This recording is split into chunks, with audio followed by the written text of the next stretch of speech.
traidor. Ang sarili ko pang pinagkakatiwalaang kasama ang pumatay sa akin noong nasa rurok ako ng aking kapangyarihan. At ngayon, ako, si Makoto Yamori, ay nagising sa isang mundong patay ang espiritual na lakas. Nakulong ako sa isang mahinang katawan, bilang isang taong itinakwil at pinalaya sa sariling angkan. Wala na ang aking master, wala na rin ang aking lakas. Pero ang nag-aalab kong ambisyon ay buhay pa rin. Dudurugin ko ang bawat balakid sa aking daan, at ang landas ng aking paghihiganti ay mapupuno ng kanilang mga bangkay. Nagsimula ang kwento sa ating bida na si Makoto Yamori, ang pinakamalakas na cultivator na nabuhay sa buong kasaysayan. Sa sandaling ito, nakaharap siya sa isang buong hukbo ng mga demonyo. Siya ang tumalo sa hukbo ng Demon King at nagligtas sa buong kontinente mula sa pagkagunaw. Matapos ang matinding labanang iyon, naniwala ang ating bida na natapos na ang lahat ng walang problema at sa wakas ay ligtas na ang lahat. Pero biglang lumitaw ang kanyang mga kasama, may kakaiba sa kanilang mga mata habang pinag-uusapan ang kanilang susunod na plano. Sa sandaling iyon, isang hindi inaasahang pangyayari ang naganap. Bigla siyang inatake ng mismong mga kakampi niya. Walang awang sinaksak si Yamori ng isang tulos ng mismong tao na pinakapinagkakatiwalaan niya. Bilang kabayaran sa kanyang kabayanihan, ang natanggap ng ating bida ay ang pinakamasakit na gantimpala, ang pagtataksil ng kanyang mga kasama. Habang nakahandusay sa lupa, tinitigan niya ang mga traidor ng may galit. Hindi siya makapaniwalang nangyayari ito. Tinatanong niya sila kung bakit nila ito ginawa. Nangako siyang pagsisihan nila ito habang buhay. Sa kanyang huling hininga, isinigaw ng ating bida na idadamay niya silang lahat sa impyerno. Biglang napabalikwas ng gising si Yamori nang makarinig ng mga boses na paulit-ulit na tumatawag sa kanyang pangalan. May isang babaeng lumapit sa kanya, pero ang tanging nasa isip ng lalaki ay dapat patay na siya. Pagtingin niya sa paligid, nakita niyang napapalibutan siya ng mga estudyante at wala siyang kaide-ideya kung nasaan siya. Litong-lito na ang ating bida at inisip na baka nasa kabilang mundo na talaga siya. Bigla ay may isang lalaking nang asar sa kanya dahil nahimatay daw siya sa gitna ng test. Sabi naman ng isa pa, hindi na siya dapat tawagin niyang master dahil pinalayas na siya sa kanilang angkan. Binaliwala naman sila ng isang babae at sinabihan si Kitama na mag-focus na lang sa test para makagawa ng bagong record.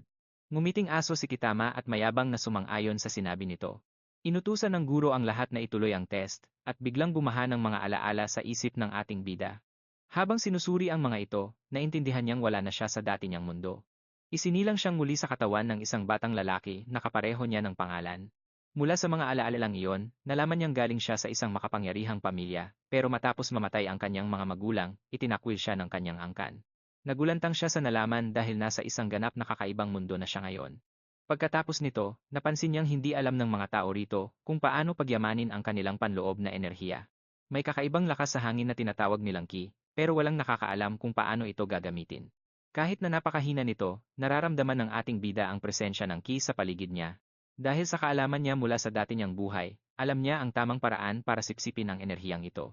Kaya naman, nagsimula siyang mag-ensayo at napagtantong kaya niyang palakasin ang kanyang katawan gamit ang kapangyarihang ito. Habang lumalakas ang kanyang katawan, naaalala niya kung ano ba talaga ang ibig sabihin ng pagiging isang tunay na cultivator. Sapat na ang kakaunting lakas na iyon para linisin ang kanyang mga baradong meridian. Hindi lang iyon, napansin din niyang tumangkad siya ng kaunti. Kasabay ng paggising ng kanyang lakas, nangako siyang babalik siya sa sarili niyang kontinente sa oras na mabawi niya ang dati niyang kapangyarihan. Mula noon, ang pangunahin na niyang layunin ay maghiganti sa lahat ng mga traidor na sumaksak sa kanya sa likod. Pero sa ngayon, nasa unang yugto pa lang ang kanyang lakas at kailangan niyang unti-unting magpalakas. Dahil dito, naisipan niyang gamitin ang test para subukan ang mga pagbabago sa kanyang katawan. Pagkatapos nito, lumapit ang ating bida sa grupo. Tinanong siya ng guro kung maayos ba ang kanyang pakiramdam. Kinumpirma naman ni Yamori na sasali siya sa darating na 100 metrong dash. Pinagtawanan siya ng bully at sinabing si Kitama ang susunod, ang record holder ng paaralan na tanggap na sa kolehiyo.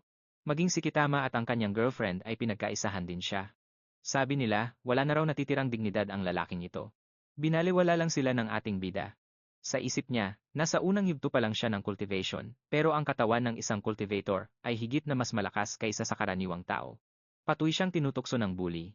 Sabi nito, wala raw gustong makipagkarera kay Yamori dahil lalabanan niya ang isang record holder. Sa kabila ng mga panunukso, pumunta na sina Yamori at Kitama sa starting line para sa karera. Nakahanda na ang dalawa. Ibinigay na ng opisyal ang huling hudyat at handa na silang ibuhos ang lahat ng kanilang lakas. Tinitigan siya ng masama ni Kitama, determinado itong ipahiya siya sa harap ng lahat, pagkatapos ay pumutok na ang starting gun at nagsimula na ang karera. Mabilis na humarurot si Kitama, habang ang ating bida ay nanatili lang na nakatayo sa starting line. Hindi man lang siya kumilos. Nanatili siyang nakatayo roon ng isang segundo habang nakangiti ng bahagya na ikinagulat ng lahat. Nang makita ito, humalakhak ang mga bully. Inakala nilang isa siyang malaking talunan na hindi man lang makagalaw. Pero naisip ng ating bida na 3 segundo lang ay sapat na para manalo siya. Agad-agad, sa isang kisap mata, humarurot siya sa bilis na hindi kapanipaniwala. Bigla siyang humarurot, iniwan ang lahat sa likuran. Pagkakita rito, nalaglag ang panga ng mga bully. Hindi sila makapaniwala sa harap ng kanilang mga mata. Maging ang teacher ay natulala dahil ang existence ng mga cultivator ay talagang sumisira sa lohika ng mundong ito. Mula roon, madali lang niyang naunahan si Kitama. Nagpakita siya ng lakas na lagpas sa limitasyon ng tao, at sa bilis na iyon, mas maaga kaysa sa kanyang kalaban. Natawid niya ang finish line, habang ang lahat ay tulala. Samantala, tumatakbo pa rin si Kitama. Gulat na gulat siya nang makitang napag-iwanan na pala siya ng malayo. Dahil sa nasaksihan, ang lahat ay natulala sa kanyang hindi kapanipaniwalang performance. Ang pagitan ng isang cultivator at isang normal na tao ay parang paghahambing ng modernong tao sa mga sinaunang tao. Sa madaling salita, ang agwat ng kanilang lakas ay parang langit at lupa. Tiningnan ng teacher ang oras at nagulat nang makitang natapos niya ang karera sa loob lamang ng 9.88 na segundo, isang bagong record. Dahil dito, napaluhod si Kitama, hiyang-hiya at hindi matanggap ang kanyang pagkatalo. Sumigaw ang talunan habang pinagpapawisan ng malapot sa sahig, sinasabing imposible ito. Habang nangyayari iyon, napansin ni Yamori na ang physical aptitude ng bago niyang katawan ay talagang perpekto. Ngayon, tinitigan niya ang kanyang karibal at nangakong ipakikita sa lahat na kaya niyang bumalik sa itaas. Pagkatapos ng test, pumunta ang ating bida sa restroom para pag-isipan ang bago niyang buhay. Naisip niya na para sa cultivation. Para maabot ang unang stage, kailangan niyang gumamit ng mga special remedy. Pero namroblema siya dahil sobrang mahal ng mga gamit na iyon. Pagtingin niya sa kanyang phone, na-realize niya na ang perang iniwan ng dating may-ari ng katawang ito ay hindi sapat para makabili ng kahit ano. Dahil dito, naisipan niyang gumawa at magbenta ng mga talisman para makalikom ng pera, pero dahil 1,000 na yen lang ang laman ng account niya kahit ang pinakamurang materyales ay hindi niya mabili. Sa sandaling iyon, may isang lalaking lumapit sa pinto ng restroom at tinitigan ang ating bida. Agad na dumating ang isang grupo ng mga bully at pinalibutan si Yamori nang may nakakatakot na ngiti. Sinabi ni Haru Osaki na kukunin na niya ang para sa buwan na ito na protection fee ng mas maaga, at kasama niya rin si Kama. Naalala ni Yamori na ang dating may-ari ng katawang ito ay laging binubugbog ng mga ito. Kaya naman nagbabala si Kitama na may kakaiba sa lalaking ito, at hinayaan si Haru na ang humarap sa kanya. Lumapit ang captain ng boxing club, sinasabing ang ganoong loser ay hindi problema sa kanya, at pagkatapos ay sumugod para sumuntok. Akala niya sapat na ang isang tama. Hinarap ng bida ang atake at naisip na kung ang dating Makoto ito, siguradong pumikit na lang siya at nagpaubaya. Pero ngayon, iba na ang sitwasyon at handa nang lumaban ang ating bida. Madali niyang nasalo ang suntok, na ikinagulat ng umatake sa kanya. Sa mata ng isang cultivator, ang boxing captain ay isa lamang mahinang normal na tao. Pagkatapos nito, gumanti na ng atake si Yamori. Sinipa muna niya ang isa, tapos ay sinuntok ng malakas sa mukha ang isa pang goons. Napanganga na lang si Kitama at ang kaibigan niya. Hindi sila makapaniwala na ito ang dating Yamori. Tiningnan sila ng ating bida ng may malamig na tingin at tinanong kung natatakot ba sila. Bago pa sila makakilos, hinawakan niya ang kamay ng dalawa pang bully. Pagkatapos ay piniga niya ito ng malakas para ipakita ang kanyang lakas. Napasigaw sa sakit ang dalawang goons at nagmakaawang pakawalan sila. Ngumiti lang si Yamori at sinabing huwag masyadong matigas. Ngayon pa lang magsisimula ang totoong saya. Dahil wala silang magawa, inamin nilang nagkamali sila at nakiusap na itigil na ito. Dahil dito, sa isang galaw lang ay itinapon ng ating bida ang dalawa sa sahig. Nakahiga si Kitama sa lapag habang nagmamakaawa, takot na takot. Samantala, dahan-dahang tumayo si Haru at sinubukang tumakas ng palihim. Pero sumigaw si Yamori na hindi niya ito hahayaang makatakas at hinabol ang bully. Sa isang malakas na suntok, tinamaan ng ating bida si Haru sa mismong mukha. Dahil dito, tumama ang ulo ng bully sa mga locker. Nakahandusay ang umatake sa sahig, bugbog sarado, at hindi na makatayo. Nagbabala ang ating bida na sa susunod, hindi na magiging ganito kadali ang lahat. Takot na takot si Kitama habang tinitingnan siya, iniisip na isa siyang halimaw. Ang ibang mga goons ay nanginginig sa takot at nagmamakaawa kay Yamori na huwag lumapit. Tinitigan niya sila ng masama at sinabing ibalik ang lahat ng pag-aari niya. Naguguluhan ang mga lalaki at nagtanong kung ano ang tinutukoy niya. Sa isang nakakatakot na tingin, ipinaalala niya sa kanila ang mga kinuha nila sa kanya at pumayag naman silang ibalik ang mga ito. Pagkatapos niyon, dinala nila si Haru sa klinik at alam ni Yamori na wala silang sasabihin kahit ano. Naisip niya na talagang sakit sa ulo ang eskwelahan. Nagpasya siyang aalis na siya rito sa lalong madaling panahon. Ang magandang balita ay nakuha niya ang perang ninakaw ng mga bully. Dahil sa perang ito, sa wakas ay makakabili na siya ng mga materyales at makakahakbang na patungo sa kanyang paghihiganti. Hawak ang pera, ang ating bida. Ay nagsimulang i-refine ang mga biniling gamit. Inilagay niya ang kanyang spiritual energy sa mga ito para gumawa ng mga talisman na may mahiwagang kapangyarihan. Nakafocus siya habang tinatapos ang buong proseso ng paglikha. Maya-maya pa, kinuha na niya ang mga tapos na talisman. Mukha silang mga makukulay na card. Ngumiti ang ating bida, iniisip na sa wakas ay kikita na siya ng malaking pera sa pagbebenta nito. 3 linggo ang lumipas, pero wala man lang naibentang, kahit isang talisman ang ating bida. Pinagdududahan ng mga tao ang mga gamit na iyon, at wala silang interes na bumili. Dismayado siyang nakatayo sa kalye habang iniisip ang kanyang kapalaran, pero sa huli, hindi siya sumuko. Nagsimula siyang mag-isip ng mga bagong paraan para maibenta ang kanyang mga talisman para maipagpatuloy ang kanyang training at cultivation journey. Alam niyang kailangan niyang malampasan ang mga hadlang na ito para makuha ang tunay na lakas. Naglakas loob siyang muling pumunta sa palengke. Sigurado siyang may makakaintindi rin sa tunay na halaga ng mga talisman na ito at magbubunga rin ang kanyang paghihirap. Dahil sa sitwasyon, nawalan siya ng gana dahil wala siyang mabentang kahit isa. Bigla siyang nakarinig ng tahol ng aso na nakakuha ng kanyang atensyon at lumingon siya para tingnan ito. Nakakita ang ating bida ng isang maliit na aso na sugatang-sugata at tumatakbo palapit sa kanya. Hindi na kaya ng kawawang hayop at bigla itong bumagsak sa lupa dahil sa malalang sugat. Sa nakitang ito, agad siyang lumapit at sinuri ng mabuti ang kalagayan ng aso. Pagkatapos, nagpa siya ang ating bida na subukan ang bisa ng isa sa kanyang mga talisman sa hayop na iyon. Ginamit niya ang isang healing talisman na kayang magpagaling ng tuluyan ng mga sugat at pinsala sa katawan at unti-unting iminulat ng aso ang kanyang mga mata. Nagpapatunay ito na talagang epektibo ang kapangyarihan nito. Dahil sa talisman, gumaling ng tuluyan ng aso at nagsimulang tumahol sa tuwa. Nakayuko ang ating bida habang ang maliit na hayop ay kumikiskis sa kanya bilang pasasalamat. Biglang umungol ang tuta sa isang magkapareha na paparating sa kalsada. Sila ay sina Sho Waida at Shizuru Suga. Pareho silang galing sa mayamang pamilya at mukhang wala namang pakialam ang babae sa kalagayan ng hayop. Sinabi ng dalaga sa kasama niya na dalhin ang hayop sa ospital dahil ayaw niyang madamay sa abalang yon. Pero may napansin siyang kakaiba at sa nakita niya ay talagang nagulat siya. Dahil dito, lumapit si Shizuru at tinanong kung ano ang ginawa ng ating bida sa aso. Sinabi niya, na kanina lang ay puno ng dugo ang hayop at akala niya ay wala na itong pag-asa. Napansin ng ating bida na may hawak ang babae, na isang papel at tinanong kung may bibisitahin ba siya sa ospital. Doon niya na-realize na ito na ang perpektong pagkakataon para ibenta ang kanyang produkto. At pagkatapos ay ipinakita niya rito ang talisman na ginamit niya sa pagpapagaling sa maliit na hayop. Pero hindi naniwala si Sho Waida sa kahit isang salita niya at tinawag siyang isang malaking manloloko. Sinabi pa nito na baka sinasadya ni Yamori na sagasaan ang aso gamit ang sasakyan. Hindi pinansin ni Shizuru ang lalaki at tinanong kung pwede bang gamitin ang talisman na ito sa kahit sinong tao. Desperada siyang malaman kung kaya bang pagalingin ng gamit na ito ang isang taong nasa vegetative state o comatose. Kinumpirma ng ating bida na gusto niyang iligtas ang taong iyon at ipinaliwanag na ang kanyang kapangyarihan ay kayang magpagaling kahit ng brain damage. Pagkatapos ay nagpakita siya ng isang espesyal na talisman at sinabing perpektong-perpekto ang gamit na ito para sa ganoong sitwasyon.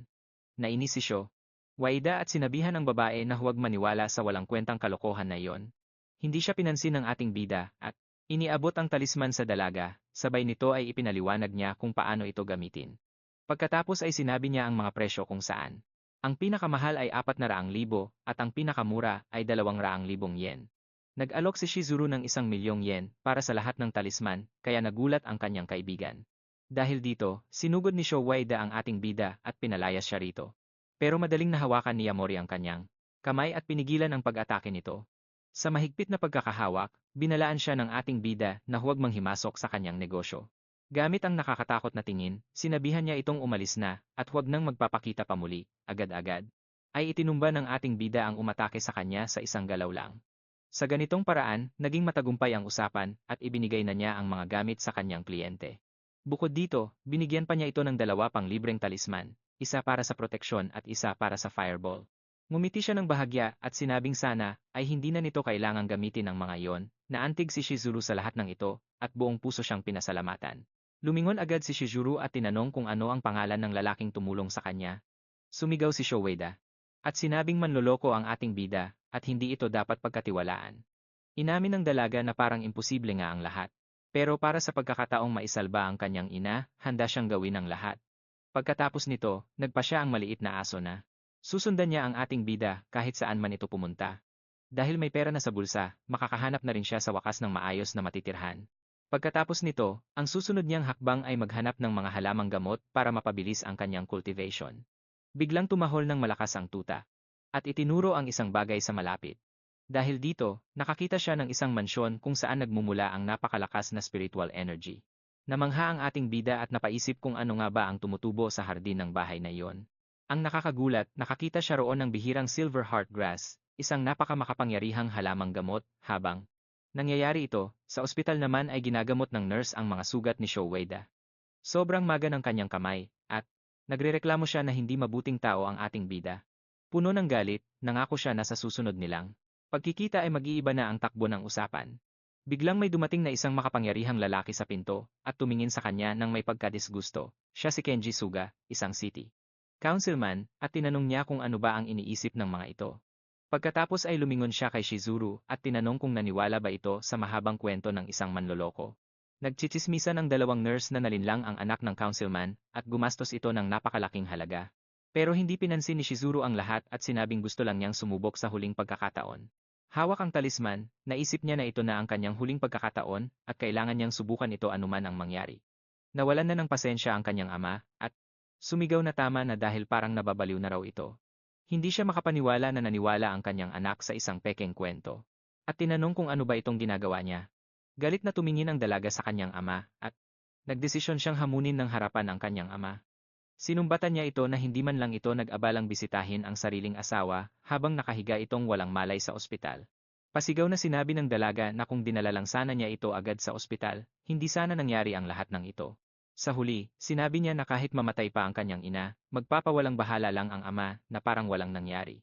Sa sobrang galit, binuhat ni Kenji Suga ang kanyang kamay para saktan ang anak na si Shizuru. Pero natigil ang kamay niya sa ere at tinitigan ang anak ng may matinding puot. Dahil sa bigat ng sitwasyon, huminga na lang siya ng malalim at parang diring-diri na ipinagpag ang kanyang balikat. Habang nakatalikod sa dalaga, sinabi niya na naging masyado na itong matigas ang ulo at wala ng galang. Pero umiiyak na sumigaw si Shizuru na hindi siya mapipigilan ng ama na sumubok. Dahil sa matinding determinasyon, lumapit siya sa kama ng kanyang ina at nanumpang hinding-hindi siya susuko.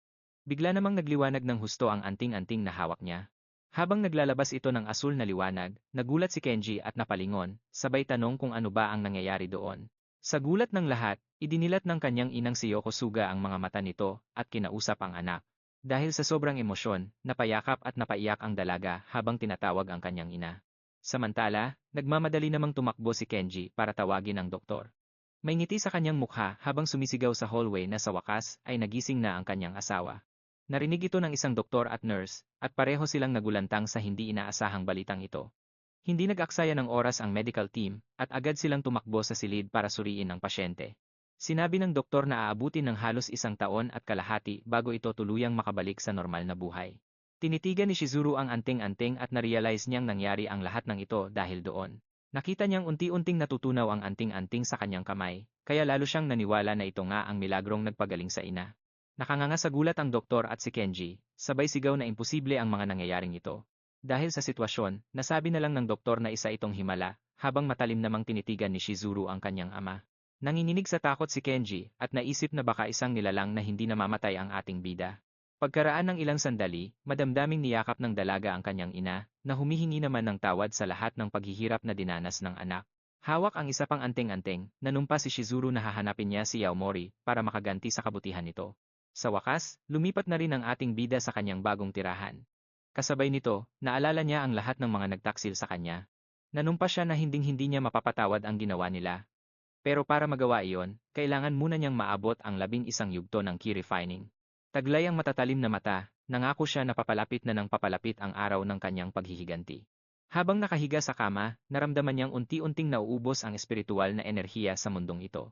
Dahil dito, naisip niya na kakailanganin niya ng mga gamit na punong-puno ng kapangyarihan para mas lumakas pa. Naniniwala siya na tanging ang mga spiritual springs o mga napakabihirang sangkap lang ang makakatulong sa kanya. Pero sa kabutihang palad, nakita niya ang silver heart grass na tumutubo mismo sa loob ng kanyang silid. Hindi ito gaya ng ordinaryong damo, ginagamit ito sa paggawa ng gamot na nakakapagpataas ng kanyang antas. Dahil dito, nagplano siyang gumawa ng tableta mula sa damong ito para maabot ang 2 yugto. Nang walang sinasayang na oras, agad siyang nagdesisyong simulan ang kanyang pagsasanay. Pagkatapos, pumunta siya sa palengke para maghanap ng iba pang mahalagang gamit. Pero pagdating doon, na-realize niya na masyadong mahal ang mga kailangan niya para sa kanyang budget. Naisip ng ating bida na kahit ibenta pa niya ang mga anting-anting, hindi pa rin sapat iyon para matakasan ang kanyang mga problema. Doon niya napansin na muling nakabantay sa kanya ang mga kahina-hinalang lalaking iyon. Maraming araw na siyang minamanmanan ng mga ito, at tila ngayong araw ay balak na nilang kumilos. Dahil sawang-sawa na sa ganitong sitwasyon, nagdesisyon ang ating bida na harapin na silang lahat ng sabay-sabay. Pero biglang may lumitaw na babae at tinawag siya sa kanyang pangalan, na ikinagulat niya ng husto. Tinanong ng dalaga kung bakit hindi na siya pumapasok sa kolehiyo at kung ano ang ginagawa niya sa ganitong kakaibang lugar. Sinabi naman ng bida na pinalayas na siya sa bahay, kaya wala na siyang oras para mag-aral. Naalala ng ating bida na ang babaeng ito ay ang dati niyang kaklase na laging nagtatanggol sa kanya noon. Naawa ang dalaga sa kanya kaya nag-alok itong pautangin siya ng pera para makabalik sa kolehiyo, pero tinanggihan ni Yaomori ang tulong nito at sinabing may kailangan muna siyang asikasuhin. Naguluhan ang dalaga sa inasal nito at naisip na parang may nagbago sa kanya. Agad namang pumasok ang ating bida sa isang makipot na eskinita para tapusin na ang kanyang mga problema. Dahil sa kanyang determinadong tingin, tiniyak niya na ngayong araw ay sabay-sabay niyang uubusin ang mga ito. Mula doon ay nagsimula siyang tumakbo, kaya naman hinabol siya ng isang goons na may dalang kutsilyo. Sumigaw ang mga ito na tumatakas siya, kaya mabilis silang humabol sa eskinita para hulihin siya. Na-corner siya ng grupo ng mga goons sa isang dead-end na eskinita para hindi na makatakas. Dahil dito, huminto siya sa pagtakbo at humarap sa mga kaaway. May ngiti sa kanyang mukha habang nagbabala na wala na silang matatakasan. Hinamon niya ang buong grupo na sabay-sabay na siyang sugurin. Walang takot na lumapit ang buong gangbitbit ang kanilang mga armas para makipaglaban. Ngumiti ang pinuno ng grupo at sinabing ngayon palang magsisimula ang tunay na saya. Gamit ang kanyang malamig na tingin, tinanong ng ating bida kung bakit sila nagmamanman at kung sino ang nag-utos sa kanila. Tumawa ang kalbong lalaki at sinabing masyado itong nagiging kampante matapos banggain ang mga makapangyarihang tao. Samantala, iniisip nito kung bakit naging interesado sa taong gaya nito ang batang tagapagmana ng pamilya Atani. Nakilala ni Yaomori ang pangalan at naalala na ang dating may-ari ng katawang ito ay nakatakdang ikasal sa babaeng iyon. Pero nang mapatalsik siya sa pamilya at maging mahina, tuluyan nang naputol ang ugnayang iyon. Kaya nagdesisyon ang bida natin na pilitin silang magsalita sa marahas na paraan. Napansin naman ng babaeng nagtatago sa malapit, na gusto siyang sugurin ng mga yakuza. Inisip niya na sa dami ng mga taong ito, hindi kakayanin ng payat na katawan ni Yaomori ang laban. Dahil dito, agad siyang nagpasyang tumawag sa pulis, pero biglang may lalaking sumulpot sa likod niya at tinawag siyang kitikat sa nakakatakot na boses.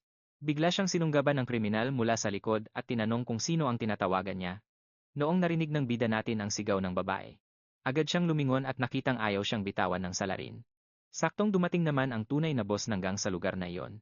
At naging agresibo ang mga tauhan nito. Walang alinlangan na hinablot ng bagong boss ang buhok ng babae at ginawa siyang hostage. Nagtataka si Yaomori kung bakit siya sinundan ng kaklase niya hanggang dito. Nang aasar pang sinabi ng boss na sikat pala itong si Yaomori dahil may bitbit pang batang babae. Walang magawa ang babae kundi sumigaw at utusan si Yaomori na tumakas na dahil may mga dala silang armas. Sinabi niya rin na anak siya ng pamilyang Mochiyama, at hinding-hindi nila siya pwedeng hawakan. Pero tumawa lang ang kalbong lalaki, at sinabing kung papatayin niya ang babae rito, walang makakaalam. Pagkatapos, naglabas siya ng kutsilyo at naghandang sumugod, habang nagmamakaawa naman ang babae na itigil niya ang gagawin niya. Nagbabala ang salarin na kung may dapat man siyang sisihin, iyon ay ang sarili niyang katangahan, bago pa man siya makakilos, mabilis na sumugod ang bida natin na parang kidlat. Sa isang tumpak na serye ng pag-atake, tinamaan niya ang kamay ng kontrabida, kaya nalaglag ang kutsilyo nito. Sa isang matalim na tingin, naisip niya na ayaw niya sanang makakuha ng atensyon, pero dinagdag niya na hindi niya estilo ang mahuli o magpabugbog lang. Kasabay nito, isang malakas na suntok ang dumapo sa mukha ng kalbong lalaki. Naiwang nakanganga ang babae at nagsimulang mag-isip kung ito ba talaga ang Yaomori na nakilala niya. Sa nakit, sa nasaksihan nila, nanigas sa takot ang ibang mga goons. Hindi nila alam ang gagawin sa mga sandaling iyon. Maya-maya, tinitigan sila ng bida natin ng napakalamig. Tinitigan niya sila ng matalim at muling tinanong kung sino ang nag-utos sa kanila. Sa di kalayuan, may isang pulis na nakatanggap ng emergency call sa radyo tungkol sa gulo ng isang gang. Agad na tinanong ni officer, kaya ang eksaktong lokasyon ng mga kriminal. May ulat na dumating sa radyo. Sinasabing maraming tao ang pumasok sa isang eskinita at ginawang bihag ang isang babae. Dahil sa lala ng sitwasyon, pinaharurot niya ng husto ang kanyang sasakyan. Tumawag siya ng backup nang hindi man lang sinasabi sa kanyang boss. Agad siyang binalaan na mag-ingat dahil ang mga taong iyon ay hindi magdadalawang isip na pumatay. Sa sobrang pag-aalala, sinubukan ng opisyal na tawagan ang kasamahan niya na nasa pinangyarihan pero wala itong sagot. Matapos ang ilang sandali ng katahimikan, may narinig na boses sa radyo na nagsabing hindi na kailangan ng backup. Nanginginig ang boses ng opisyal habang kinukuwento ang tungkol sa batang lalaking iyon. Ipinaliwanag niya na tinalo ng isang batang lalaki ang lahat ng mga goons ng mag-isa, nagbago ang eksena at makikita nating sakal-sakal ng ating bida ang boss ng gang. Hindi makapaniwala ang kalbong lalaki na ang basurang ito mula sa pamilya Yamori ay kayang-kaya siyang talunin ng ganoon kadali. Sa malamig na tingin, nagtanong si Yamori. Tinanong niya kung sino ang nagbigay ng impormasyon tungkol sa kinaroroonan niya. Pagkatapos ay nagbigay siya ng ultimatum at nagbantang kailangang aminin ang lahat sa loob ng 3 segundo. Sa takot at sakit, napasigaw ang lider ng gang at nakiusap sa ating bida na bigyan pa siya ng kaunting oras. Noong oras ding iyon, lumapit ang kaklase niya at sumigaw na tumigil na siya. Biglang dumating ang mga pulis at isa sa kanila ang sumigaw kay Yamori na huwag siyang bumaba sa antas ng mga kriminal na iyon. Nag-isip ang ating bida. Nagkataon lang ba ang pagdating nila? Alam niyang napakadali lang para sa kanya na ubusin ang lahat ng taong nasa harap niya. Pero nagpasya siyang huwag munang ipakita ang tunay niyang lakas sa harap ng mga pulis. Kaya naman, binitawan niya ang guwon at hinayaan itong bumagsak sa lupa. Napagpasyahan niyang umatras muna para hindi na madagdagan ng gulo. Nakahinga ng maluwag ang kalbong lalaki habang nag-iisip naman ang ating bida. Inisip niya na hindi niya pwedeng direktang banggain ang puwersa ng gobyerno sa ngayon. Gumaan din ang loob ni officer, kaya pero hindi siya makapaniwala na isang tao lang ang gumawa nito. Hangang-hanga siya na isang bata lang ang nakatumba sa ganoon karaming kriminal ng sabay-sabay. Lumapit si Kaya at nagpakilala. Sinabi niyang isa siyang pulis ng Nice City. Ang kaklase naman niya ay bumati rin sa opisyal na may kasamang matamis na ngiti. Formal na nagpakilala ang dalawang pulis at sinabing sila na ang bahala sa sitwasyon. Naintindihan na ng bida ang takbo ng usapan. Alam niyang nakita na ng gobyerno ang lahat at napakahigpit ng kanilang pagmamanman. Sinabi ni Kaya sa kanya na ang partner niya ang kukuha ng kanyang salaysay. Hindi na raw ito magtatanong ng iba pang mga bagay, biglang tinawag ng kabilang pulis ang kanilang chief na kararating lang sa lugar. Isang matandang lalaki ang lumapit ng nakangiti at sinabing kung wala ang bida, baka nakatakas na ang mga goons. Lumabas na ang police chief na si Onaga. Inaresto niya ang bida natin sa paratang na pananakit. Nagpakita rin siya ng arrest warrant at tuluyan na siyang kinuha sa kustodiya. Gulat na gulat ang lahat ng nasa paligid sa pag-arestong ito dahil tumulong lang naman si Yamori, pero hindi nagpatinag si Police Chief Onaga at itinuloy ang ginagawa niya. Kasabay nito, ipinakita niya ang arrest warrant at sinimulan na ang proseso para dakpin ang ating bida. Tiningnan niya ito ng masama habang nakangisi na parang demonyo. Galit na sumigaw ang kaklase niya na yung mga lalaking yun naman talaga ang mga totoong salarin. Nagdududang tinanong ni Onaga yung babae kung talaga bang inatake sila ng mga ito. Sabi niya, ang nakita lang daw niya ay yung bida na binubugbog yung mga tambay, habang yung isang goons naman ay tumatawa ng mahina. Nawalan na ng pasensya si Kaya at kinalaban ang kanyang hepe, sabay sabing puro kalokohan lang ang lahat ng ito. Malamig na nagbabala ang opisyal na pwede niyang tanggalin ang ranggo ni Kaya. Sumigaw si Kaya na ang kanyang superior ay isang napakasama at kurap na tao. Pinigilan siya ng partner niya at sinabihang kumalma para hindi siya mawala sa sarili. Ngayon, naintindihan na ni Yamori na.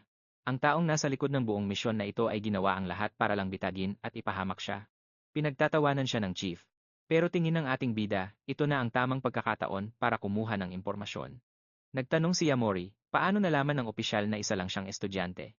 Napagtanto ni Onaga na sobra na ang nasabi niya, at naintindihan naman ng ating bida na tau-tauhan lang siya ng kung sino. May tipid na ngiti sa kanyang mukha habang nag-iisip, dapat na ba niyang harapin ang totoong mastermind? Nagpanggap si Onaga na walang alam at inutusan ang kanyang mga tauhan na ilabas na ang bida. Habang inilalabas siya, pinusasan siya ng isang opisyal at sobrang nag-alala ang kanyang kaklase. Nakangising ipinakita ni Yamori ang isang butones na palihim niyang ninakaw mula sa chief. Nagulat ng husto si Onaga. Nang ma-realize niyang wala na ang butones niya, hindi niya lubos maisip kung paano iyon nangyari. Nagbabala si Yamori. Sa susunod, hindi lang butones ang kukunin niya. Punong-puno ng galit na sumumpa si Onaga, natatandaan niya ito, at hindi niya ito palalampasin. Maya-maya lang, ikinulong ang ating bida sa isang madilim na selda sa loob ng istasyon ng pulis. Sa loob ng selda, may isang dambuhala at maskuladong lalaki na tahimik na nagme-meditate habang nakatalikod sa pinto. Pinukpok ng isang guard ang rehas gamit ang kanyang baton para makuha ang atensyon ng bilanggo. Nagbabala ang guard na paparating na ang taong iyon. Napaka-espesipiko ng request niya. Ang misyon ng lalaking iyon ay tapusin ang ating bida, at pumayag siya ng walang pag-aalinlangan. Habang dinadala ang ating bida sa kulungan, nagtanong siya kung ito ba talaga ang plano ang tapusin siya rito. Bumukas ang pinto ng selda sa isang malakas na tunog ng metal at itinulak siya papasok. Sa madilim na silid, may nakita siyang dalawang lalaki. Dahil sa sitwasyon, nakangiti siyang nagtanong, ito ba ang plano niyo para patayin ako? May mapanghamong tingin siyang nag-isip na mukhang nagiging interesante ang sitwasyon. Nakita ni Yamori ang maskuladong lalaki sa kanto, at naisip kung ito na ba ang totoong boss, sumagot ang malaking lalaki. Bilang prinsipyo, hindi siya kailanman nananakit ng ordinaryong tao. Sabi niya, sa paningin niya, ang mga batang tulad nito ay napakahina. May nakakatakot na ngiti niyang idinagdag na masyado itong mahina para pag-aksayahan ng pagod. Ipinakilala niya ang sarili bilang si Funaki Genzo. Sinabi niyang kinuha siya para patayin ang batang ito. Tinitigan siya ng ating bida ng may malamig na mga mata. Nagtanong siya kung tauhan lang din ba siya ng kung sino. May naramdamang kakaibang enerhiya si Yamori, at damang-dama niya ang lakas ng kanyang kaaway. Inilabas ni Funaki ang kanyang kulay rosas na aura, at sinabing ang kapangyarihang ito ay tinatawag na Reiyatsu. Kahit sa harap ng ganitong lakas, kalmado pa rin ang ating bida. Patuloy lang siyang nakatitig sa kanyang kalaban. Pagkatapos nito, mabilis na sumugod ang umatake, habang sumisigaw na ipapadala niya ang bata ng diretsyo sa kabilang buhay. Pero naiwasan ng ating bida ang atake sa napakabilis na paraan. Nalaglag ang panga ni Funaki, hindi siya makapaniwalang nagmintis ang kanyang tira. Dahil dito, sumagot si Yamori na mukhang nagkakamali siya. Nagbabala siya na hindi siya ang totoong mahina sa loob ng seldang ito. Bigla siyang nagpakawala ng isang napakalakas na suntok at sumigaw na, ikaw ang mahina. Gayunpaman, hinawakan ni Funaki ang binti ng ating bida para hindi siya mabuwal. Gamit ang kanyang lakas, inikot niya ito sa ere at inihagis, kaya tumalsik si Yamori ng buong lakas sa kabilang dulo ng selda. Tumalsik sa ere ang ating bida, pero swabe siyang nakatuntong sa kanyang mga paa nang walang kahirap-hirap. Inamin ni Funaki na minaliit niya ito. Sumumpa siyang tuturuan ito ng isang masakit na leksyon. Sa gitna ng laban, kalmado lang siyang tiningnan ng ating bida at inilabas ang kanyang sariling aura. Nagsimulang lumabas ang kulay ube na enerhiya sa kanyang katawan. Nang walang pag-aalinlangan, mabilis na tumakbo si Yamori patungo sa kanyang kalaban sa loob ng selda. Pagkatapos, buong lakas siyang nagpakawala ng isang mapanirang suntok sa dibdib ni Funaki, dahil sa tama, tumalsik pa atras ang malaking lalaki, at naramdaman ang tindi ng impact. Nagdugo ang bibig ni Funaki dahil sa hit na iyon at naisip niya, anong klaseng kapangyarihan ito? Bumagsak siya sa sahig. Gulat na gulat siya sa napakalakas na puwersa ng bida. Pero muling tumayo ang umatake sa galit at naghanda para sa panibagong atake. Bilang sagot, nagpakawala si Yamori ng isang napakalakas na sipa na nagpaguho sa isang bahagi ng selda. Sa gitna ng usok, nakakatakot ang titig ng ating bida. Tiningnan siya ni Funaki habang duguan at sugatan, pero puno pa rin ng puot ang kanyang mga mata, kaya naman, sumugod siya muli habang sumisigaw. Sabi niya, hindi dapat nagmamayabang ang bata. Hindi man lang kumibo ang ating bida at pinanood lang ang dumarating na suntok. Bigla siyang nagpakawala ng isang saktong counterpunch diretsyo sa gitna ng mukha ng kalaban. Sa lakas ng impact, lalong nasuka ng dugo ang malaking lalaki. Nabasag ang kanyang mukha at tumalsik siya paatras ng buong lakas, pati ang sahig ng selda ay nawasak. Gulong-gulo ang kanyang isip. Naisip ni Funaki, bakit siya natatalo ng ganito? Habang pinagmamasdan ang sitwasyon, lumitaw ang ating bida na may nakakatakot na pulang aura. Pagkatapos ay ikinuyom niya ang kanyang kamao na nagsimulang magliwanag sa asul na enerhiya. Nang walang inaaksayang oras, sumugod si Yamori para sa huling tira. Nakahiga ang kaaway sa sahig at hinawakan siya sa mukha ng ating bida sabay tanong, sino ang nasa likod nito? Sumabog ang kanyang kulay ube na aura ng may matinding lakas at itinuloy niya ang pag-uusisa ng walang tigil. Nagtanong si Yamori, saan niya nakuha ang kapangyarihang tinatawag na Reiyatsu na ito? Sa malayong lugar, nakatanggap ng tawag si Onaga. Gulat na nagtanong si Onaga, anong klaseng halimaw siya? Tinanong niya kung ang batang iyon ba ay talaga namang isang halimaw. Naalala niya na dati siyang talunan sa pamilya Yamori. Sa nag-aalalang mukha, umaasa siyang magiging maayos ang lahat ng walang kahit anong malaking problema. Pagkatapos, nangako siya ng promosyon sa taong kausap niya sa kabilang linya kung sakaling maging matagumpay ang lahat.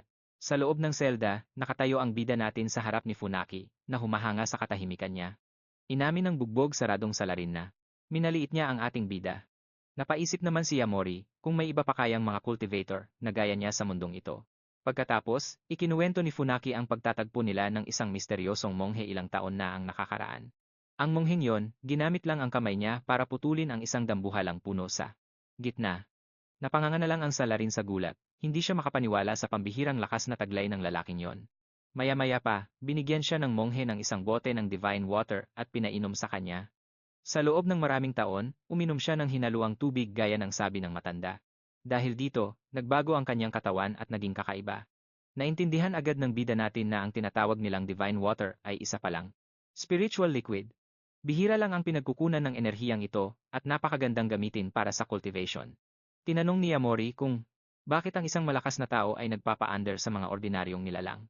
Sinabi ni Funaki na may malubhang sakit ang kanyang anak at kailangan niya ng maraming pera. Malungkot niyang sinabi na hindi tumalab ang divine water sa sakit ng kanyang anak dahil sa kawalan ng pag-asa, sumigaw siya na. Kailangan niya agad ng pambayad sa pagpapagamot. Sabi naman ng ating bida, kaya niyang ayusin ang sakit na ito at baka mailigtas pa ang bata. Nagulat si Funaki sa narinig at itinanong kung ano ang sinabi ng bata. Ipinaliwanag ni Yamori na ang tubig na yon ay spiritual liquid at pwedeng maging delikado sa mga normal na tao. Pagkatapos, nagpakita siya ng isang healing talisman bilang patunay. Pinagdudahan ni Funaki ang kapangyarihan nito at inisip kung ano ang magagawa nito, pero nang walang pag-aalinlangan, inactivate ng ating bida ang talisman at lumabas ang isang malakas na berdeng enerhiya. Binalot ng enerhiyang yon si Funaki at agad na gumaling ang lahat ng kanyang sugat. Naiwan siyang tulala sa gulat. Pagkatapos nito, binigyan siya ng ating bida ng pagpipilian, sabihin kung sino ang nag-utos sa kanya para mailigtas ang kanyang anak o mamatay na lang dito ng walang pag-aalinlangan. Sa harap ng bantang ito, napangiti na lang si Funaki ng bahagya. Inamin niya na tama ang hinala niya, hindi nga isang ordinaryong tao ang ating bida, sinabi ni Funaki na ang lalaking kumontak sa kanya ay si Hashimoto Kosei. Sa kabilang banda, pinagtatawanan ni Kosei si Onaga dahil takot na takot ito sa isang hamak na miyembro lang ng pamilya Yamori. Ito nga si Hashimoto Kosei, ang may-ari ng Kojin Club at ang utak sa likod ng lahat ng ito. Nakangiti niyang tinanong ang isang tao kung gusto ba nitong kumain o uminom. Sa isang iglap, nakita natin sa sulok ng kwarto ang isang babaeng nakagapos ng kadena at tadtad ng sugat. Nilapitan niya ito at tinawag na isang bastos at spoiled na bata. Sa kanyang malupit na tingin, naghanda ang kontrabida na ituloy ang kanyang laro sa dalaga. Walang awa niyang hinablot ang takip sa bibig nito para tanggalin. Pagkatapos, kumuha siya ng isang gamit at nagtanong kung anong ngipin ang isusunod niya. Pagkatapos ay ipinasok niya ang gamit sa bibig ng babae para pahirapan pa ito. Sa isang iglap, walang pag-aalinlangan niyang binunot ang isang ngipin nito. Bigla namang dumating ang isang tauhan, at sinabing tumawag si Lord Emma para pag-usapan ang ating bida. Sabi naman ni Kosei, naayos na niya ang bagay na yon, at pupunta na lang siya sa presinto mamaya. Sa loob ng selda, nagpaalam na si Funaki at sinabing ito ang kanyang paraan ng pasasalamat. Ibinigay niya ang kanyang kwintas na may krus kay Yamori, na labis namang ipinagtaka nito. Kinuha ng ating bida ang kwintas at nalamang puno pala ito ng malapot na spiritual liquid. Inisip niyang malaki ang maitutulong nito para makaabot siya sa ikalawang antas. Nakangiti siyang nagpasalamat at sinabing malaki ang maitutulong nito sa kanyang mga balak. Pagkatapos, nagbabala si Funaki na hahanapin siya ni Hashimoto ng walang awa. Sabi niya, walang magandang kinahihinatnan ng sinumang mapag-initan ng lalaking yon. Pinakalma siya ni Yamori at pinaalalahanan na huwag kalimutan ang kanilang naging usapan. Sa isang malamig na tingin, nangako siya na siya mismo ang magpapadala ng mensahe kay Hashimoto. Sa kabilang dako, isang mayamang babae ang dumating sa Nihai University gamit ang kanyang mamahaling sasakyan. Puno ng kumpiyansa siyang bumaba ng kotse para pumasok sa loob. Siya si Shizuru, ang babaeng. Ang nanay ay pinagaling ng talisman ng ating bida.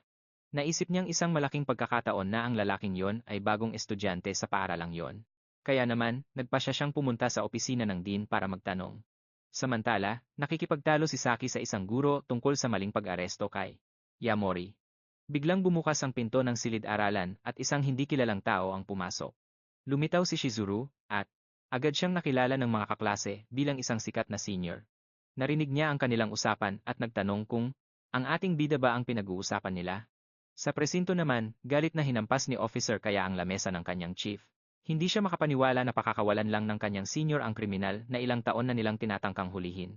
Punong-puno ng galit, ang lalaki ay dinuro ang chief at pinaratangan ng pag-abuso sa kapangyarihan. Tinitigan siya ng korap na chief at tinanong kung mayroon ba siyang ebidensya. Pero nagmatigas si Kaya at sinabing alam niyang may binabalak na masama ang kanyang senior sa likod niya. Pinapaamin niya ito sa katotohanan pero hindi siya pinakinggan.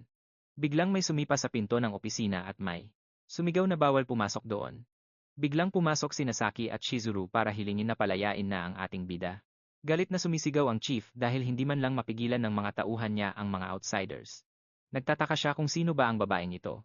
Akala niya ay walang kwentang tao lang si Yamori. Habang may sigarilyo sa bibig, sinabi niyang sospek ang kaibigan nila. Hindi raw ito pwedeng pakawalan. Biglang nag-alburoto si Kaya at sumigaw na kalokohan lang ang lahat at wala itong katuturan. Malamig lang ang boses ng chief habang sinasabing bilang pinuno, hindi siya pwedeng mag-leak ng internal information. Tinanong naman siya ni Saki. Bakit daw hindi nakakulong ang mga taga-yakuza doon? Binantaan sila ng chief na kung hindi sila aalis, aarestuhin niya sila dahil sa pagharang sa hustisya. Kalmadong kinuha ni Shizuru ang phone niya sa desk. Umupo siya ng relax at hinamon ang chief na sige, subukan niyang arestuhin siya kung kaya niya. Dahil sa sobrang galit, inutos ng chief sa mga tauhan niya na ikulong agad ang dalawa. Agad namang sumugod ang ilang pulis. Pinalibutan ng mga pulis ang dalawang babae. Sumigaw ulit si Kaya na malinaw na pag-abuso ito sa kapangyarihan. Tinitigan siya ng masama ni Shizuru at tinanong kung akala ba niya ay mapapatahimik sila ng mga pekeng paratang. Tumawa lang ang korap na chief. Sabi niya, mas lalong bibigat ang parusa nila dahil sa pag-insulto sa isang opisyal ng gobyerno. Pero tiningnan siya ni Shizuru at sinabing ang mga kriminal pala ang gumagawa ng pabor para sa kanya. Dahil sa sitwasyon, naramdaman ng lalaki na magiging sakit sa ulo ang babaeng ito. May suhestyon si Shizuru habang nakatingin ng matalim. Sabi niya, ang kaso ng bida natin ay pwedeng ayusin sa pera. Sabi naman ni Onaga, natural lang na magkaroon ng pribilehiyo ang mga makapangyarihang tao. Hindi rin daw siya naiiba. Pagkatapos, nagbanta siya na kaya niyang gumawa ng kwento kung saan mapapatay silang lahat doon mismo. Nagulat at nagalit si Nakaya at ang mga babae sa narinig. Nagsalita si Shizuru sa phone niya at tinanong kung narinig ba lahat yon ni Director Ogi. May sumagot ng oo mula sa kabilang linya, at natulala si Onaga pati na ang lahat ng mga opisyal. Takot na nagtanong ang chief. Totoo bang si Director Ogi ang kausap niya? Pagkatapos nito, nagpakilala na ang babae at binato ang chief ng iba't ibang mabigat na akusasyon. Nanigas si Onaga at nagtanong kung sino ba talaga siya. Sa kaba niya, napagtanto niyang ang bida natin ay konektado pala sa makapangyarihang pamilya Suga. Nag-iba ang eksena at bumalik tayo sa kulungan kung saan. Hawak-hawak siya ni Yamori habang iniisip na isang beses lang niya pwedeng gamitin ang spiritual liquid na ito. Bigla siyang may narinig na boses. Nalaman niyang may papunta sa selda niya. Maya-maya pa, isang babaeng naka-high heels ang naglalakad sa hallway palapit sa kanya. Bumukas ang pinto ng selda at pumasok siya sa madilim na kwarto. Seryosong tiningnan ng ating bida ang hindi inaasahang bisitang ito. Ang nakakagulat, sina Shizuru at Saki pala ang nasa pinto, at masaya siyang binati. Sa isang malaking mansyon, isang lalaking blonde ang galit na binasag ang kanyang baso. Sumisigaw siya na walang kwenta ang lahat ng nandoon. Ini siyang naupo at nagreklamo na yung isa ay naghihingalo na, habang yung isa naman. Bakas ang pag-aalala sa kanyang mga mata, habang iniisip na kapag pumalya ang misyon ng pamilyang Emma, hindi siya magiging ligtas. Kasabay nito, lumapit ang kanyang tauhan. Tinanong nito kung ano ang balak gawin ni Lord Akimasa. Nagdesisyon si Akimasa na ipadala ang kanyang pinakamahusay na tauhan, pero sa ngayon, hindi muna niya itutumba ang bida. Dala ang matinding galit sa kanyang paningin, sumumpa siya na siya mismo ang tatapos sa basurang iyon gamit ang sarili niyang mga kamay. Samantala, nakaupo naman si Yamori sa kanyang silid. Nagsisisi siya dahil ubos na ang lahat ng kanyang pera. Pagkatapos, inayos niya ang kanyang mga kagamitan sa sahig. Kabilang dito ang kuwintas ni Funaki, at ang silver heartgrass. Nang handa na ang lahat, sinimulan na niya ang proseso ng pag-refine. Naglabas ng gintong liwanag ang kawa. Pagkatapos nito, nag-focus siya sa paggawa ng key gathering pill para lalong mapalakas ang kaniyang kapangyarihan. Dahil sa lakas ng Pildoras, ang ating bida ay sa wakas nag-evolve na sa susunod na antas. Sinubukan niya ang kaniyang bagong abilidad, ang Shadow Cloud Step. Kumikilos siya ng napakabilis. Naging kampante ang ating hero, at naisip na sa bilis niyang ito, kahit ang mga bala ay hindi na siya tatamaan. Inisip niya na naubos na niya ang lahat ng spiritual liquid, at kailangan pa niya ng mas maraming gamit para lalong lumakas at mag-evolve. Pagkakita niya sa balanse ng bangko niya, na-realize niyang masyadong delikado kung dadaan siya sa normal na paraan. Hawak ang card niya, nagsimula na siyang mag-compute. Kailangan niya ng 2 milyong yen para sa biyaheng ito. Pero biglang may napanood siyang isang commercial sa TV na nakakuha ng pansin niya. Ang commercial ay tungkol sa isang sikat na beauty injection na nangangakong pabatain at pagandahin ulit ang balat ng sinumang gagamit nito. Biglang may pumasok na isang napakagandang plano sa isip niya, at kinuha niya ang isang maliit na asul na kahon, habang nakangiti, naisip niya. Baliw na baliw ang mga mayayamang babae pagdating sa pagpapanatili ng kanilang kabataan. Tapos, nag-flashback ang eksena 5 oras ang nakalipas, habang naghahapunan siya kasama ang pamilya Suga. Naintindihan ng bida natin na dahil pala anak siya ng isang councilman, kaya nagawa niyang makipag-ugnayan agad sa chief. Sabi ni Shizuru, pinatawag lang daw niya ito para humingi ng isang maliit na pabor. Nagulat naman si Yamori at tinanong kung ano ba talaga ang kailangan niya. Tinanong siya ng dalaga kung alam ba niya ang gusali ng pinakamalaking cosmetics company sa buong lungsod. Ngumiti siya at sinabing siya pala ang may-ari niyon, at kasalukuyan siyang naghahanda ng isang party para sa kanyang ina. Inimbitahan ni Shizuru ang bida natin sa party, kaya naman gulat na gulat siya. Kitang-kita ang naglalakihang ilaw ng building ng kumpanya na kumikinang sa gabi. Patunay lang ito ng labis niyang kayamanan. Balik tayo sa kasalukuyan, naisip niya ang Julian pill, isang gamot na karaniwan lang sa dati niyang mundo. Plano niyang ibenta ang mga pills na ito sa mga mayayamang babae para kumita ng malaking pera. Habang kumikinang ang kahon, napangiti na lang ang bida natin. Iniisip ng ating bida na ang perpektong pagkakataon ay nasa harap na niya mismo. Samantala sa party, nagpaparinig ang tito ni Shizuru na masyado na raw itong tumatanda para mag-asawa. Sabi niya, kapag hindi pa ito nagpakasal agad, matutulad lang ang sasapitin nito sa atin niyang si Masami. Nanunuya pa ang tito na panahon na para bayaran ang mga utang, at ang babaeng yan daw ay wala ng silbi sa kanilang angkan. Napako na lang sa kinatatayuan si Masami dahil sa kawalan ng magagawa. At walang awa pa siyang tinawag na goddess ng salot. Gamit ang mapanuri niyang tingin, sinabi niya na dapat nitong kumbinsihin si Shizuru na magpakasal na. Bigla namang inubo ang nanay ni Shizuru kaya agad itong nilapitan ng anak. Sabi pa ng tito, ang babaeng walang asawa ay parang damaged goods o sirang gamit na, at isinuhestiyon pa ang pamilya Ocho. Pero sumagot sa wakas ang ate na si Masami at sinabing may sarili siyang mga plano. Pinagtawanan lang siya ng tito. At tinanong kung anong kalokohan na naman daw ba ang pumasok sa isip nito. Galit na isinigaw ng tito sa mukha ni Masami na puro na lang daw ito pansariling kapakanan. Tinanong pa niya kung akala ba ni Masami ay magmumukha siyang bata gamit lang ang kung anong ordinaryong produktong pampaganda. Biglang may nagsalita na, kaya, yang gawin, at ang lahat ay napalingon ng may pagtataka sa may pintuan. Ang ating bida ay lumantad na. At sinabing ang tawaging damaged goods ang isang babae ay isang malaking kabastusan. Nagniningning ang kanyang mga mata habang nagbabala na ang lahat ng kabastusan ay may hangganan. Gulat na nagtanong ang tito kung sino ba ang lalaking to na bigla na lang sumulpot. Natatarantang sumigaw siya sa mga guard na palayasin ang ating bida. Pero ipinagtanggol siya ni Shizuru, at ipinaliwanag na siya ang nag-imbita kay Yamori dahil iniligtas nito ang buhay ng kanyang ina. Maging ang kanyang nanay na nasa wheelchair ay nagpasalamat din sa kanya dahil sa pagbebenta ng agimat o talisman. Mapagkumbabang sinabi ng ating bida na hindi na kailangan ng pasasalamat, pero humirit uli ang tito na baka nabudol lang daw sila ng isang scammer at siyensya ang talagang nagligtas sa nanay. Ipinakilala ni Yamori ang sarili bilang isang researcher at business partner ng pamilya, isang lalaki ang nagtanong, at sumagot ang ating bida na ang usaping ito ay tungkol sa cosmetics at pagpapanatili ng kabataan. Hawak ang isang kahon, sinabi niya na ipapakita niya sa lahat ang sagot sa diskusyong ito. Pagkatapos, lumapit siya kay Masami at nakiusap na tulungan siya sa isang demonstrasyon. Habang nakangiti, inabot niya ang kahon. At sinabihan si Masami na kainin ang nasa loob nito. Biglang nagliwanag ng husto ang kahon at may lumabas na napakalakas na enerhiya mula rito. Pagkabukas ng kahon, tumambad ang Zuyan pill sa harap ng lahat ng bisita. Sumigaw ang tito na kasinungalingan lang ang lahat at tiyak na lason daw ang tableta na yan. Dahil sa sitwasyon, natakot si Masami at nagtanong kung ligtas ba itong inumin. Pero sabi ni Shizuru, tiwala siya kay Yamori at handa raw siyang inumin ito ng walang pag-aalinlangan. Sumang-ayon din ang nanay ni Shizuru at sinabing may tiwala siya rito dahil ito ang nagligtas sa kanyang buhay. Nagbulong-bulungan ang dalawang bisita na imposible raw magkaroon ng gamot na nakakapagpabata. Tinanong ng ating bida si Masami kung hindi ba niya gustong maramdaman muli ang pagiging bata. Dahil doon, naalala ni Masami ang lahat ng sandaling tinawag siyang matanda at lipas na sa panahon. Sa matinding determinasyon, nagpasya siyang susubukan ng pill at inilahad ang kanyang kamay. Agad na kinuha ng dalaga ang item at buong tapang na isinubo ito. Dahil dito, napanganga na lang ang tito at ang asawa nito. Hindi sila makapaniwala na talagang kinain niya yon. Nanatiling kalmado si Masami. Habang ang mga bisita ay nagsimulang mag-isip na baka lason nga ang item at peke ang lahat. Tumawa ang tito at sinabing alam na niya noon pa na kalokohan lang ito at sayang lang ang pagpunta nila. Biglang nagkaroon ng gintong aura sa paligid ng mga mata ni Masami. May nag-abot ng salamin at laking gulat ng lahat nang makitang tuluyan nang nagbago ang kanyang itsura. Sumigaw ang tito at ang asawa niya dahil sa sobrang gulat at hindi makapaniwala. Sa sobrang bilib, isang babae ang nagtanong ng presyo, at sabi ng ating bida, ang halaga nito ay 400,000 yen. Pagkarinig nito, nagsimulang magsigawan ang mga bisita at nag-uunahang mag-alok ng mas mataas na presyo para sa pill. Natulala ang tito at hindi makapaniwalang nagkakagulo ang mga tao para sa iisang item.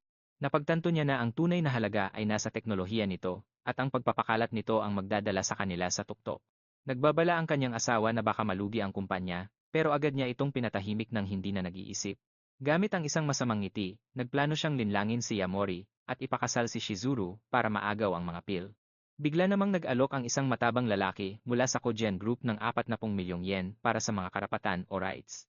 Nataranta ang tito at nag-alok naman ng 20 milyong yen. Pagkatapos, sinubukan niyang pakalmahin ang lahat at ipinaalala na isang bisita lang ang ating bida.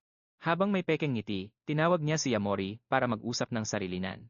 Nag-alok siya rito ng 30 milyong yen at hatian na 30 at 70% sa kikitain. Nagtanong ang ating bida kung 70% ba ang mapupunta sa kanya at 30 sa kumpanya. Tumawa ang tito at sinabing baliktad daw dahil ang mga koneksyon ng pamilya Hosisu ay napakamahal. Biglang sumulpot si Shizuru at nagtanong kung anong klaseng koneksyon ba talaga ang mayroon ang pamilya Hosisu. Nagulat ang tito sa tanong na iyon at isinigaw na bahagi rin naman ito ng pamilya. Tinitigan siya ng masama ni Shizuru at ipinaalala na noong nagwaldas ito ng 160 milyong yen, hindi nito naalala ang pamilya. Todo tanggi naman ang lalaki at sumigaw na puro kalokohan lang ang sinasabi ng dalaga. Hawak ang kanyang phone, ipinakita ni Shizuru ang ebidensya ng fund withdrawal at notice mula sa bangko. Gulat na nagtanong si Masami at ang kanyang nanay kung totoo bang isinanla niya ang kumpanya. Nilabasan ng malamig na pawis ang tito at nagtanong kung paano ito nalaman ni Shizuru at kung inimbestigahan ba siya nito. Pagkatapos nito, inakusahan siya ni Shizuru na balak lang din nitong huthutan ng pera ang kanilang nanay, gaya ng ginawa niya sa kanilang lola. Galit na tinitigan siya ni Shizuru at isinigaw na wala na siyang makukuha kahit isang duling na sentimo mula sa kanila. Sinasabi niya na wala man lang siyang 30 milyon at gusto lang niyang lokohin ang ating bida para kumita ng pera. Ang lalaking nakahiga sa sahig ay sumisigaw kay Shizuru na wala siyang kinalaman doon. Pagkatapos, nagmakaawa siya kay Masami na tulungan siya. Pero sabi ni Masami, dismayado siya rito. Kumapit ang lalaki sa kanya at humihingi ng tulong, sinasabing siya ang huling tagapagmana ng pamilyang Hosisu. Pero sabi ni Masami, ang pagnanakaw sa mana ng nanay nila ay hindi mapapatawad. Kasabay nito, sinipa siya ng kanyang ate palayo. Sabi niya, ayusin niya ang sarili niyang problema. Habang nakasalampak sa lupa, tinanong ng lalaki kung iiwan ba talaga nila siya doon. Binigyan siya ni Shizuru ng dalawang pagpipilian. Harapin ang batas at mabuhay sa utang, o ibenta ang bangkaroteng kumpanya sa halagang 1 yen lang. Nagulat ang lalaki sa narinig niya, pinagtatawanan naman siya ng ibang mga bisita at sinabing iyon ang nararapat sa kanya. Lumingon si Shizuru kay Yayamori at sinabing maraming eksperto sa party. Nag-alok siya na kung kailangan nito ng tulong sa negosyo, maaari niya itong ipakilala sa kanila. Iniisip ng ating bida na ang 40 milyon ay sapat na para sa mga karapatan. Pero binalaan siya ni Shizuru na mag-ingat at sinabing tiwala siyang magiging ligtas ang negosyo sa kanyang mga kamay. Pagkatapos, hinatid siya ni Shizuru pauwi. Pinuri niya ang tinitirhan nito. Habang bumababa sa sasakyan, sinabi ng ating bida na paupahan lang ang lugar na ito. Nagpasalamat siya sa paghatid at sinabing malaking tulong ito sa kanya. Sabi naman ni Shizuru, magkaibigan naman sila. Nagulat siya sa salitang iyon. Habang nakapulsa ang kanyang mga kamay, nakatingin lang siya habang paalis ang dalaga. Habang nakatingin sa buwan, naisip ng ating bida na hindi naman pala ganoon kasama ang bago niyang buhay. Pagkatapos, humarap siya at naglakad papunta sa pinto ng bago niyang bahay. Tahimik niyang hinawakan ang doorknob para pumasok. Sa sandaling iyon, nakita niyang bahagyang nakabukas ang pinto at may mahinang ilaw na nanggagaling sa loob. Pagpasok sa bahay, nakita niya ang lawa ng dugo sa sahig ng living room. Nakita rin niya ang maliit na tuta na sumusunod-sunod sa kanya noon. May nakatarak na kutsilyo sa likod nito. Galit na naisip ng ating bida, ano ba talagang nangyayari dito? Sa malayo, isang lalaking naka-black hoodie ang nagulat sa boss niya na umuwi si Yayamori kasama ang isang babae. Dahil dito, nag-utos si Akimasa na dakpin ang babaeng iyon para pahirapan ang ating bida. Habang nakangisi ng masama, sinabi ng kontrabida na sana ay magustuhan ng bata ang regalong iniwan niya. Kasabay nito, ipinakita niya ang sugatang tuta. Nang malapitan niya ito, naramdaman niyang humihinga pa ang maliit na hayop at may pag-asa pang mabuhay. Ginamit niya ang isang healing talisman para subukang iligtas ang buhay nito. Biglang may sumulpot na isang asasin sa likod niya at handa nang umatake. Mabilis na sumugod ang kalaban bitbit ang isang kutsilyo para saksakin ng nakamamatay ang bida natin. Handa na ang kalaban na tumapos gamit ang talim sa kamay niya, pero sa tamang pagkakataon, mabilis na lumingon si Yamori at pinatamaan ng isang napakalakas na suntok sa mukha ang kalaban. Habang karga ang maliit na aso, binalian niya ng isang matinding sipa sa baba ang umatake sa kanya. Maya-maya pa, may isang grupo ng mga goons ang lumitaw sa harap niya. Tulala silang lahat sa bilis ng pangyayari. Ibinaba ng bida natin ang hayop sa sahig at sinabihan itong magtago muna para hindi madamay. Nakahandusay na sa lupa ang unang kalaban at alam niyang may mga kasama pa ito. May kasamang nakakatakot na purple aura, nagtanong ang bida natin. Gusto niyo bang isa-isahin ko na kayo? Utos ng leader ng gang sa mga tauhan niya na sumugod, pero huwag daw itong papatayin. May isang sumugod na may dalang armas, pero hindi man lang natinag ang bida natin. Sa isang malamig na tingin, nag-ipon siya ng purple energy sa kanyang mga kamay. Pagkatapos, pinatumbas niya ang unang kalaban sa isang napakalakas na tira. Habang bumabagsak ang goons, ang sabi niya, simula pa lang ito ng bilangan. Sugod yung isang bully habang galit na may hawak na tubo at hinampas niya ito ng buong lakas. Pero itong bida natin, chill lang na hinarang yung atake. Pinakita niya kung sino ang mas malakas at sinuntok ng sobrang tindi sa dibdib, yung umatake sa kanya, tapos sinakal niya ito sa leeg, kaya naman nanginginig na sa takot yung kalaban. Walang kahirap-hirap niya itong binuhat gamit ang isang kamay lang sa ere. Pagkabagsak nung isa, tumingin ang bida natin sa iba pang mga kasama nito. Handa na sana silang lumaban, pero nung makita nila ang sitwasyon, nagbago ang plano nila, naglabas sila ng mga baril at pinagbabaril siya. Dahil sa bilis niya, naiwasan niya lahat ng bala at nangakong uubusin silang lahat. Galit na galit ang kanyang mga mata habang sumusumpa siya. Hindi siya titigil sa pakikipaglaban hanggat hindi sila nagsasabi ng totoo. Samantala, sa malayo, tumatawa lang ang kontrabidang si Akimasa habang inihahanda ang kanyang mga kagamitang pang-torture. Nilapitan niya si Shizuru at tinukso ito, sinasabing siya ang babaeng pinapangarap ng buong lungsod. Nakagapos ang dalaga sa kama gamit ang mga kadena. Kilala ng kontrabida na siya ang anak ng konsehal. Biglang tumunog ang kanyang cellphone at agad niya itong sinagot. Kampante siyang nagtanong kung tapos na ba ang misyon at kung napatay na ba ang target. Pero ang bida natin ang sumagot mula sa kabilang linya at nagbigay ng babala. Sabi ni Yayamori, hindi na makakabangon pa ang mga tauhan niya. Nakangiti pa siyang nagsabi na marunong talagang manggulat ang taong iyon. Hinawakan ni Akimasa si Shizuru at sinabing bihag niya ang anak ng konsehal. Nang marinig ito, namula sa galit ang mukha ng ating bida. Nanlilisik ang kanyang mga mata, galit niyang binalaan ang kontrabida na pakawalan si Shizuru at huwag nang magsangkot pa ng mga inosenteng tao. Tumawa lang si Akimasa at sinabing bilib siya sa tapang ng batang ito. Pagkatapos, binigyan niya siya ng 40 minutong palugit. Mapang-asar niyang sinabi na kailangang hanapin ng bida ang lokasyon ng mag-isa bago niya binaba ang tawag. Pagkababa ng telepono, nanatiling tahimik na nakatayo ang ating bida habang hawak-hawak ang kanyang cellphone. Nakatayo siya doon na punong-puno ng galit. Sa sobrang puot, winasak niya ang device at sumumpa na hahanapin at itutumba niya si Hashimoto ngayon din. Nagdesisyon si Akimasa na gumawa ng video para asarin at galitin ang bida natin. Lumapit siya sa dalaga na nagsimula ng magpanik at pilit na lumalaban. Pero bago pa siya makapagsimula, lumingon siya ng may pagkairita at nagtanong kung anong nangyayari. Sabi ng dalawang tauhan niya, tumutunog daw ang fire alarm sa warehouse. Sumigaw si Akimasa na nag-utos na siya na patayin ang alarm, kaya pinuntahan niya mismo ang lugar para tignan ang sitwasyon. Pagdating niya sa madilim na bahagi, nagtanong siya ng pasigaw. Itinanong niya kung sino ang nandoon at anong ginagawa. Biglang bumukas ang pinto dahil sa isang malakas na sipa at tumalsik palabas ang isa sa mga tauhan niya. Pagkabukas ng pinto, nakita niya ang guard na nakabulagta sa sahig at ang buong kwarto ay wasak-wasak na. Mahinang binanggit ni Shizuru ang pangalan ng bida natin. Alam niyang dumating na ito para iligtas siya. Bumalik ang kwento sa isang oras ang nakalipas at makikita natin ang isang lalaking nagrereklamo tungkol sa delivery habang nakasakay sa motor. Hawak ang sulat, kinumpirma niya ang address at na-realize na nasa tamang lugar siya. Tumingin siya sa mansion at napaisip. Bahay ba ito ng bida natin? Biglang may boses na lumabas sa communicator na nagsasabing nakauwi na rin sa wakas si Yamori. Pagkatapos, sabi ng isang lalaking naka-hoodie, 6 na assassin na ang bahala sa batang iyon. Sinabi rin nilang may nadakip silang isang babae. Isinasama na nila ang dalaga. Naintindihan agad ng nakamotorsiklo na nagpadala ng mga mamamatay tao si Akimasa at dinukot ang isang babae. Dahil sa gulo, mabilis na humarurot ang sasakyan ng mga goons tangay ang bihag, agad namang sumakay ang lalaki sa kanyang motorsiklo. Nagpasya siyang buntutan sila para malaman ang kanilang kinaroroonan.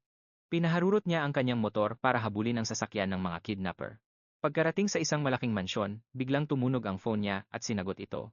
Ibinalita niya na natunton na niya ang mga goons. Sinabi niya na dinukot ni Akimasa ang babae. Tinanong ni Yamori kung ang address ba ay 32, Hirami Street. Nagulat siya nang marinig ito. Sinabi ng ating bida na inamin na ng tauhan ang lahat bago ito nawalan ng malay sa sahig. Ngayon, humihingi na ng tulong si Yamori. Gusto niyang iligtas ang kanyang kaibigan mula roon. Sabi niya, siya na mismo ang bahalang tumapos kay Hashimoto habang nanlilisik ang kanyang mga mata. Nagbabala ang bida natin na kakaladkarin niya ang kontrabida hanggang sa kailaliman ng impyerno. Kasabay niyan, sa mansyon ni Akimasa, kasalukuyang nakikipagtalo ang kontrabida sa kanyang mga tauhan. Galit na sumigaw siya at tinanong kung bakit hanggang ngayon ay aktibo pa rin ang alarm sa bodega. Pinapanood lang sila ni Funaki at napansin niyang ang kontrabida mismo ang lalabas. Nakita niya na ang lalaking may gintong buhok ay siya mismong magche-check sa alarm. Nagrereklamo naman ang mga goons na sobrang hirap ng trabaho at bawal nilang hawakan ang bihag. Biglang may narinig na kakaibang tunog ang isa sa kanila at nagtanong kung sino ang nandoon. Bigla namang lumitaw si Funaki na may kasamang nakakatakot na kulay lila na aura.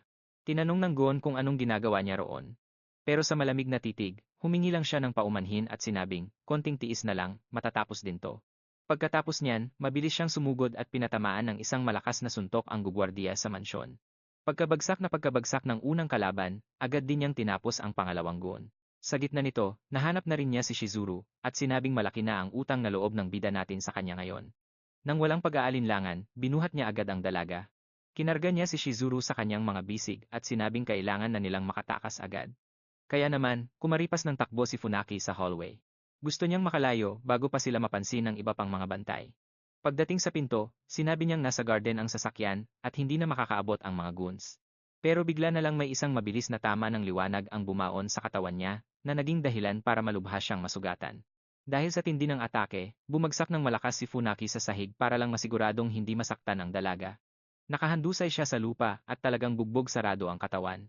Dahil sa tama ng bala, tuloy-tuloy ang agos ng kanyang dugo sa sahig. Bigla namang lumitaw si Akimasa na may hawak na baril at ipinagyayabang ang husay niya sa asinta. Todo puri naman sa kanya ang mga tauhan niya. Habang nakahiga si Funaki sa lupa, hindi niya maintindihan kung paano sila nakabalik ng ganoon kabilis. Kinutya lang siya ng kontrabida. Sabi niya, nagugulat siya na nagkaroon pa ang lalaki ng lakas ng loob na pumunta rito. Sa kabila ng sugat, tumayo si Funaki na may pilit na ngiti at sinalubong ang boss. Sinabi niyang matagal-tagal na rin silang hindi nagkikita. Tumawa lang ng nakakaloko si Akimasa at sinabing napakaganda ng araw na ito dahil lahat sila ay parurusahan niya. Sa kanyang malupit na tingin, lalong na-excite ang kontrabida sa gagawin niyang pagpapahirap, pero biglang inilabas ni Funaki ang lahat ng kanyang lakas at aura. Sabi niya, saka ka na magyabang kapag nanalo ka na. Sa kabilang dako, ang bida natin ay nakarating na rin sa harap ng mansyon para sumaklolo. Nakita siya ng mga guwardiya at may pagdududang nagtanong kung sino siya, pero lumitaw ang ating bida na may nagbabagang pulang aura at mukhang handang pumatay. Humakbang ang isang goon at tinanong kung nakikinig ba siya sa sinasabi nito. Pero wala pang isang segundo, pinatamaan na agad ni Yamori ng isang matinding suntok ang mukha ng guwardiya. Sa sobrang lakas ng tama, tumalsik palayo ang goon. Nagulat ang ibang mga guwardiya sa nakita nila, pero agad din silang humanda para sumugod. Sabay-sabay na sumugod ang mga goon dala ang kanilang mga pamalo. Pero naiwasan niya ang lahat ng iyon at gumanti ng sunod-sunod na malalakas na bira. Sa ganitong paraan, tumba lahat ang mga goon ng ganoon-ganoon lang. Sa galit na tingin, ipinagsigawan niyang narito na siya para tapusin ang lahat. Sabi niya, nandito siya para tapusin ang Hashimoto habang buhay. Dahil sa tindi ng kanyang atake, bumuga ng dugo ang bibig ni Funaki. Nakabulagta siya sa lupa at tuluyang nawalan ng malay. Habang nakikita ang dami ng mga tauhan niyang tumba, naramdaman niya ang sobrang pag-iisa.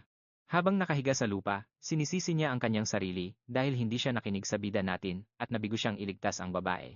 Tinitigan siya ng masama ni Akimasa at sinabing kapag namatay na siya, itatapon niya ang lahat pabalik sa kung saan sila nanggaling. May baliw na tingin sa kanyang mga mata, dagdag pa niya na hihiwain muna niya ang lahat sa maliliit na piraso. Bigla namang may lumitaw na nakasisilaw na liwanag. May baliw na tingin sa kanyang mga mata, dagdag pa niya na hihiwain muna niya ang lahat sa maliliit na piraso. Biglang may nakasisilaw na liwanag sa mansyon. Biglang nagkaroon ng malakas na pagsabog sa gitna. Lumingon ang lalaking blonde at galit na nagtanong kung sino ang may lakas ng loob na pumasok. Sa gitna ng usok, anino ng ating bida ang bumungad na may kasamang kulay lilang aura. Malamig ang titig niya at sinabing siya ang magpapadala sa kalaban sa impyerno. Tiningnan siya ng maigi ni Funaki at sinabing huli na siya dumating. Inabutan siya ng ating bida ng isang healing talisman at sinabing gamitin ito agad. Nakilala ni Funaki ang kapangyarihan nito at naintindihan niyang gagana ito katulad ng dati. Galit na tinutukan ni Akimasa ng baril ang bida at inutusan ang kanyang mga tauhan na ubusin ito. Walang habas na nagpaputok ng baril ang mga tauhan niya. Pero naiwasan ng ating bida ang mga bala at sinabing hindi uubra ang mga ito sa isang master ng Cloud Step. Gamit ang kanyang bilis, madali niyang naiwasan ang bawat putok. Sinipa niya ang isang baril. Naiwang nakanganga si Akimasa at hindi makapaniwala sa nakakalulang bilis na ipinamalas ng bida. Tuloy-tuloy lang ang ating bida sa paglusob at isa-isang pinatitumba ang mga tauhang humaharang sa kanya. Nang makita ng kontrabida ang mga tauhan niyang nakahandusay, binalot na siya ng takot. Takot na takot ang kontrabida habang nakatingin sa kanya. Kumaripas siya ng takbo at sumigaw na kailangan niyang makarating sa ligtas na lugar. Inisip niya na hindi ito bahagi ng plano, at ang lalaking iyon ay hindi basta-bastang kalaban. Pagkarating sa security door, sumigaw siya na buksan ito agad. Sinubukan niyang itype ang password pero sinabi ng panel na mali ang code. Dahil sa desperasyon, napasigaw sa galit ang kontrabida. Biglang may humampas na tauhan niya sa pintuang bakal, dahil sa sobrang lakas ng pagkakatira, nanginginig sa takot, sinubukan niyang pakalmahin ang sarili. Akala niya ay walang sinuman ang makakatalo sa kanyang protector. Pagkatapos ay sumigaw siya na ang dakilang Lord Aima ang may gustong mamatay ang bida. Biglang lumitaw sa likuran niya ang ating bida at malamig na nagtanong kung sino ba ang Lord Aima na iyon. Nagbabala ang bida na kung magtatanga-tangahan siya, ay bibigyan niya ito ng sakit na hindi nito makakayanan. Sa sobrang takot, inamin na ng kontrabida ang totoo. Sinabi ng kontrabida na gusto siyang patayin ng pamilya Aima dahil sa kasal. Napaisip naman ang ating bida na ang dating may-ari ng katawang ito ay hindi pa man lang nakikilala si Yuki Amaya. Mayabang na sinabi ni Akimasa na ang pamilya Aima lang ang may kakayahang gumawa nito, pero sabay makaawa na pakawalan na siya. Naintindihan ng ating bida na ang taong nagngangalang Aima ay isa ring cultivator. Sinubukan naman ng kontrabida na makipagkasundo sa kanya. Sabi ng kontrabida, maipakikita raw niya ang halaga niya. Tiningnan siya ni Yamori ng may pandidiri at tinanong kung anong halaga ba ang pinagsasabi nito. Ngumisi ang lalaking blonde at nagtanong kung naintindihan na ba nito ang sitwasyon. Nawalan na ng pasensya ang bida at biglang sumalakay. Isang napakalakas na suntok ang pinakawalan ng bida diretso sa mukha ng kalaban. Sinundan pa ito ng isa pang malakas na tira kaya tumalsik ito sa malayo. Bumagsak ang kontrabida sa isang kwartong puno ng tubig. Doon, nakita ng ating bida ang maraming babaeng nakakadena at sugatan. Dahil sa nakita, hindi na mapigilan ang galit sa mukha ng bida. Mula sa itaas, makikita ang nakakaawang kalagayan ng mga bihag habang nakatayo ang bida sa harap nila. Nang didilim ang paningin niya habang sinasabing ang mga babaeng ito ang mas makakapagpaliwanag ng tunay na halaga ng kontrabida, agad niyang inilabas ang kanyang kutsilyo. Humanda siyang palayain ang lahat. Sa isang hiwa lang, naputol ang mga kadena at nakalaya ang mga bihag. Bumagsak ang kutsilyo sa sahig na may kasamang tunog ng bakal. Malamig na sinabi ng bida na ngayon ay pwedeng nang gawin ng mga babae ang kahit anong gusto nila sa kontrabida. Desperadong nagmakaawa si Akimasa para sa kanyang buhay at inalok ang lahat ng kanyang pera, isang babae naman ang dumampot ng espada. Sinabi ng babae na wala silang kailangan mula sa kanya. May kasama namang matinding puot sa kanyang mga mata, nagbabala siya na sapat na para sa kanila ang ipadala siya sa kabilang buhay. Ginamit ng bida ang kanyang kapangyarihan para gamutin si Shizuru na nakahiga sa sofa. Nagbabala naman si Funaki na paparating na ang mga pulis. Nagtanong si Funaki kung sigurado ba siya. Kalmado siyang sumagot na ibibigay lang niya ang dalaga sa mga pulis at babalik din agad. Nagtanong si Funaki kung anong gagawin niya matapos makuha ang impormasyon. Sabi ng bida, iimbestigahan niya ang tungkol sa pamilya Aima. Pero sa laban na ito, dehado sa dami si Yamori. Sinubukan niyang mag-relax pero hindi pa rin mapakali ang kanyang isip. Inisip niya na natalo na niya si Hashimoto, pero ang partner nito ay nasa labas pa at kailangan niyang mahanap. Biglang tumahol ang maliit na aso na tila nagbibigay babala na may tao sa pintuan. Binuksan naman ni Yamori ang pinto. Isang lalaking nakasuot ang bumungad sa kanya at tinawag siyang Lord Yamori. Sinabi nito na may delivery para sa kanya mula kay President Suga. May kasama rin itong mensahe na dapat na siyang maghanda para umalis. Naguluhan naman ang ating bida nang marinig ito. Napaisip siya kung ano ba ang pinaplano ni Shizuru. Pagkatapos noon, pumasok siya sa kanyang kwarto para tignan ang laman ng package. Hawak ang package, tinawagan niya si Shizuru at tinanong kung bakit ito nagpadala ng suit. Mula naman sa kabilang linya, nagpaliwanag si Shizuru. Sinabi niya na para ito sa party ng pamilya Hoshu. Nang makita ang imbitasyon, nagtanong ang bida kung bakit siya kailangang pumunta sa event na iyon. Bigla siyang may naalala at gulat na nagtanong tungkol sa dati niyang fiancé. Bakas ang kaba sa kanyang mukha habang sinusubukang intindihin ang nangyayari. Naisip niya kung gaano kapahamak ang sitwasyong pinasok niya. Kinumpirma naman ni Shizuru na ang party na ito ay para kay Yuki Amaya, ang anak ng makapangyarihang pamilya Amaya. Sa party, makikita ang dalawang malalaking tao na kumokontrol sa mundo ng negosyo sa lungsod. Naghinala si Yamori na gusto rin nilang mapalapit sa pamilya Hoshu. Ipinaliwanag naman sa kanya ni Shizuru ang lahat. Sabi niya, dahil lang sa koneksyon sa pamilya Aima, lahat ay gustong makipagkaibigan, parating na ang anak ng makapangyarihang pamilya. Punong-puno ang hall ng mga importanteng tao na lahat ay naghihintay sa pagdating ng dakilang tagapagmana. Nang makita ang dalaga, agad na nakaramdam si Yamori ng isang kakaibang enerhiya.